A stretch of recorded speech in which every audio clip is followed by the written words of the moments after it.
This is On Air.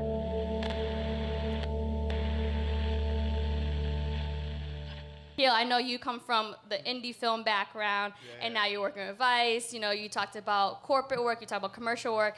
For you, like, what are some of the things that you discovered or learned in terms of creating work and reaching an audience from those different backgrounds? Oh, that's a good question. Well, one, it's like, you know, you're always trying to figure out how to navigate space as someone who's like of color. But typically, you know, unfortunately, and also fortunately, you almost become sort of like a buzzword sometimes. What do you mean? What do you mean buzzword? Like so- Akil's a buzzword? Token. Or yeah.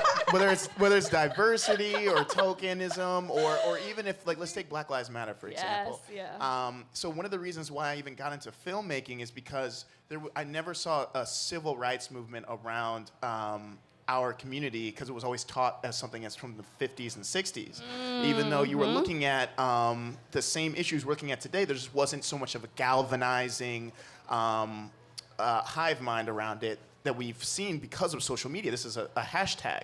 So we're seeing that social media can actually have such a larger impact than what we see on, let's say, Fox or NBC, or what we've seen before as like our larger media consumption tools. Now we can be able to mobilize from ground zero, literally from Ferguson, and have someone who, or let's take Eric Garner, for example, somebody who can film it on their phones and have an unfiltered perspective as to what it's like on the ground. Yeah. So looking at that, we've been able to open up a space in which we can have a voice that isn't dictated by corporations or dictated by... You mean in social media space? In social media space, in which in other spaces has actually opened it up, in which we have more voices unilaterally. So for me as a young filmmaker, I wanted to touch upon those communities that were here for that type of voice that isn't what we have seen, let's say, like 20 or 15 years ago.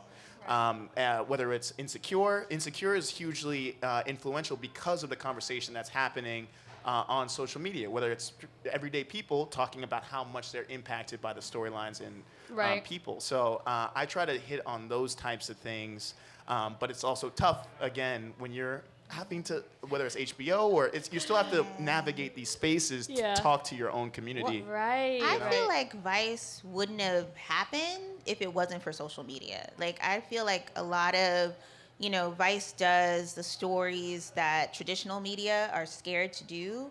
And to me, when I watch it, I feel like they're not afraid to shy away from a point of view or an opinion. Exactly. Is that true, Akil?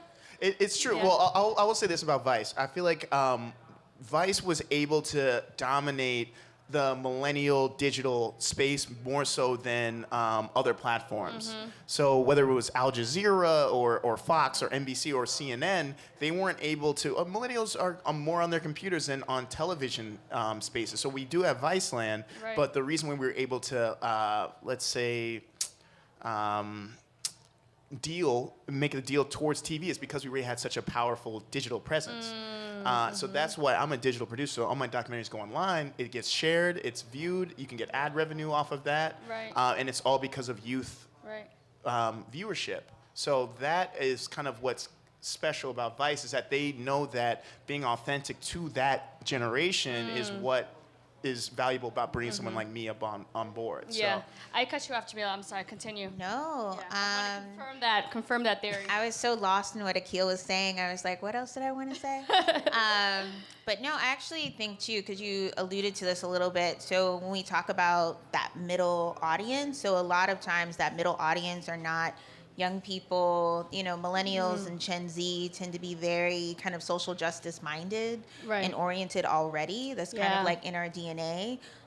But like things that are really effective and things that actually move our society in a big direction are having shows like Will and Grace.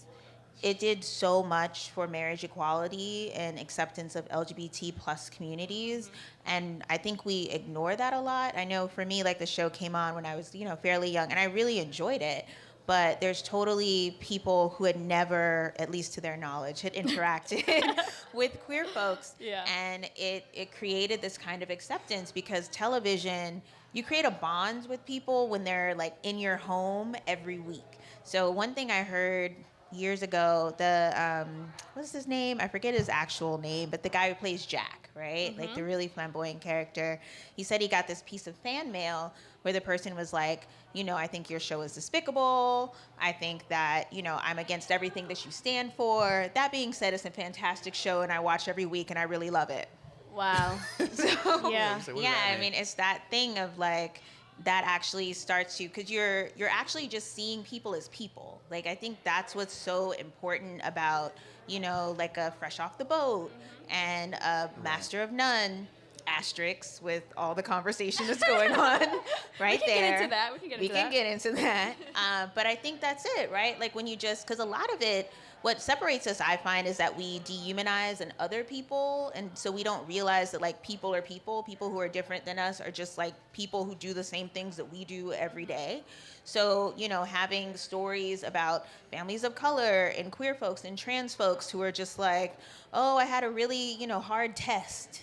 It's like, oh yeah, I remember when I had a hard exam too, you know? Like that actually does so much Right. to just like start the conversation from a different understanding. point. Yeah, Yeah, like just normalizing people's experiences. right.